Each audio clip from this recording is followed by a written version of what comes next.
Just gonna barrel down the lane. Barrel. Barrel. Yeah. This is a bit of a weird one, Atlas, in terms of drafts. You know, we talk about a lot at the beginning of the day. Both coaches talked a lot about how they were able to get themselves some leads. Yeah, Showmaker, like, this is kind of the way that if we go all the way back to, hold up, we're going to have Shiu as a target of a dive. Yep, level 4 gank this time around as Morgan is going to be slicing over. Everyone's flashing for Shiu, who does shield himself up. He's still alive as Croco comes over and will be able to pick up the kill with the bleed. Still, that was a lot closer than I think a lot of people were expecting. Shiu going to try and keep himself alive on this wave. Barrel just hangs around here for a moment and can go and rejoin. Yep, the dangers of a lane freeze, which is obviously what Polo was looking for there by holding that wave. So they're going to be caught a little off guard as Shiu doesn't manage to get the knock up here. Aiming going to turn up. And so Morgan now getting the news that things have kind of changed. There is still a Neferi in the area. Nice little seismic shove here on to Showmaker, who gets hit by the hook of Polo. Will have to use that Spirit Rush in order to get himself to safety. So that is another big tool now down. Yeah. As this shouldn't amount to anything. But Croco just going to be throwing around some hot dogs, which is why I had Doggo on the mind. Miss Doggo. 80 carry. Decently well. Yeah, we've talked a little bit about, and Ox loves to talk about, the fact that Jin doesn't hurt Sion. Yes. Doesn't do it, so sometimes you got to ult to make sure you can keep control. Grubs are live, by the way, and Dplus have a trap set here with Lucid. Yeah, the flash forward, Chains of Corruption going to connect there, as well as the kitchen sink hits the Renekton. He slices and dices though, and aiming has to flash, but he does pick up the first kill for DK. They heal to get themselves back out here as well, as Showmaker has started off these Grubs, understanding that they have the man advantage for only 10 seconds time. A teleport can bring Morgan back in, but that may be enough time for DK. You're gonna need Shiu here if they're gonna fight for this. Yep, they've got a lot of vision because they do, of course, still have that crab. But Croco going to have to bounce over that wall, and now DK with full control of this area. Morgan, no teleport, no chance. And let's see whether Croco can actually make something happen. They engage on him, and that is how you blow up the Neferi. You just kill him in one shot. Or mind control him to look for a steal, yeah. Something like that. It's X-Tech Dragon is going to be the soul for this game as Shiu teleports back towards that top side. They had to sacrifice some plates for it, but I think they're going to say worth. Still, they don't have a gold advantage. Fight. As DK, first fights have looked pretty good so far this series. I think if you're a Bro fan, first, get your bro tax in. There's a button there for a reason. That's going to help Polo land things like this, as the exhaust going to be used on him there as well. As nice double knock-up. Barrel is going to die. Can they do some more work towards Showmaker as the curtain call underground is very good. Things looking a little worse for wear on the DK side. I think plates is actually where Bro have made a lot of their money. Yeah, and the... You know, again, next Dragon here is really pivotal for Dplus. Like, if they get Soul Point here, they can kind of do whatever they want for the rest of the mid-game. Ooh, Barrel. Deadly Flourish comes down again, and he's caught by another hook. I see you, I see you! Yeah. There was definitely a lot of CCU there. And now they're just going to get this Herald, and because the Dragon doesn't spawn for 40 more seconds here, it's not like Dplus can make a trade for this. They either have to try to contest this Herald, or they're going to have to just regroup and maybe look for some vision on Dragon. Surely, right? Lucid is wrapping around. They're looking for the poke damage, of course, with Avaris in here. It is a possibility, but there is a Renekton now channeling the teleport behind him, and now the engage onto Lucid. Can he actually get in here? I think it's a successful disengage thus far, but it is going to be the Rift Herald going over to the Bros. Now can they find the team fight? That's the question. Is aiming, having to deal with a crocodile on top of him, and he gets shoved right back into the melee.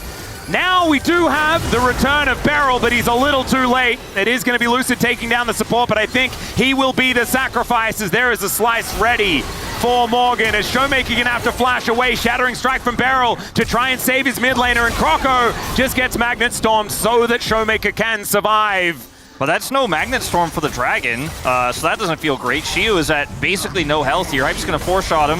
Yeah, Seismic Shove going to pull him back in as well. Yeah. Oh! The curtains have been called. This is going to take some serious DDR from Xiu, who is going to be able to walk his way out of it. Never mind, very nimble is the Lumberjack Scion. All right, so we're just putting all the buttons on cooldown, except Lucid's ult. Oh, but that is going to be feats of strength over to the bros. Yeah, bro.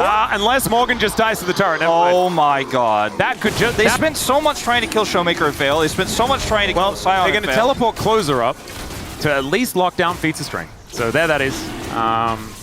I think that would have already happened, I think, to the minions, but that's totally fine. The soul point is going to be taken for free. Yeah. Aiming in danger? Question mark? Maybe not. Aiming in danger confirmed. Beryl may be more danger because he's just often in danger by existing on the map. Bro, you were the dragon team. Remember? You were the chosen ones. You had the high ground. I remember when Bro were the Kingslayers and they beat Damwon Kia and like, hey, all honestly, King Lava and... Okay, but they still do have a gold lead. True. They have feats of strength. True. They took the mid lane out of turret. They've done some stuff. They're landing every single shove.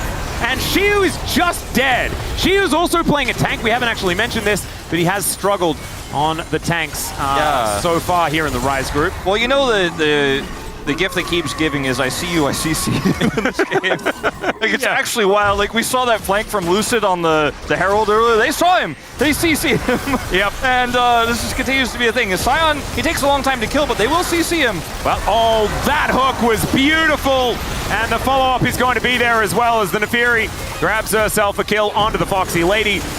Closer is going to get exhausted, but it's not really going to be much there for DK. Of these 10 champions, by the way, only Kroko does not really have CC.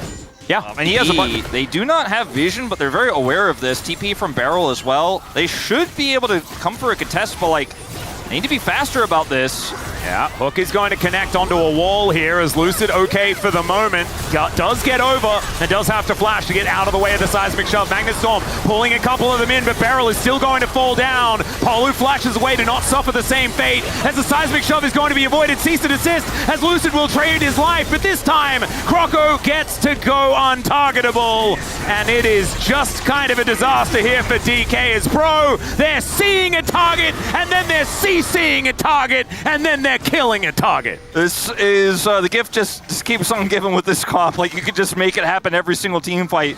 The wild to thing be a about, frontliner. Yeah, he's kind of flanking when he needs to be frontlining. Yeah, and look, if you can actually dictate when the fights happen, that can work out, but now it's 34 petals to 3. Oh, they didn't CC him! We're gonna all in onto Morgan, who does get on top of aiming. It looked a little scary for a moment, and in fact, it is. As is the Talia locking down a kill. Beryl's going to be the next one to die. Yes, you took down the Lord, but we will kill all of you as the revenge comes in from the Bros.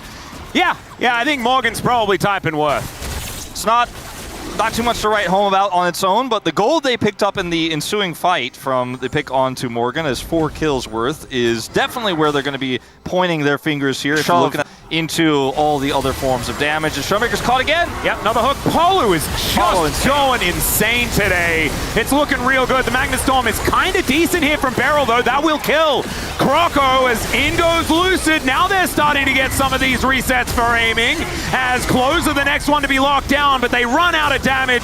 They run out of buttons, and they may run out of AD carry as well, as the curtain's thankfully going to get blocked by Lucid. Xiu does finally find himself in amongst the fray, but he is just going to get murdered for it. So Seismic Shove going to be avoided. But we win the war. And it didn't quite work out for DK. It was better than a lot of the other fights have been, though, as we're all of a sudden right into another one. Weave as well comes down as Lucid on a flank angle. Good flash there from Beryl, gets him out of the way of Polu, who has a magnetic anchor in this game. Still an 8,000 gold lead, Wolf. It is still the circling of the drain here for DK. Seismic Shove after the deadly flourish. You can fish for these all day on the side of the Bros, and now the curtains are going to be called. In goes the Scion, dead on arrival here, as we can see. Maybe the zombie can get some DPS happening, as Morgan is just going to melt aiming with basically just his ultimate. It's a quadra kill in the end for Hype. And if Morgan hadn't have just Dominus to kill aiming, that could have even been a penta, but that is going to be an ace here for the Bros. And I think a guaranteed best of 3, a guaranteed at least 4 games here on the day as the Bros just ran circles around DK this game. Oh yeah, and Lucid was just a sandbag to be ripped apart in so many of these exchanges. And the Taliyah pick working a treat here. They did not trade it for Azir, they went for the Ahri Vi, and they just got dismantled. High volatility on the comp here for Dplus, and Bro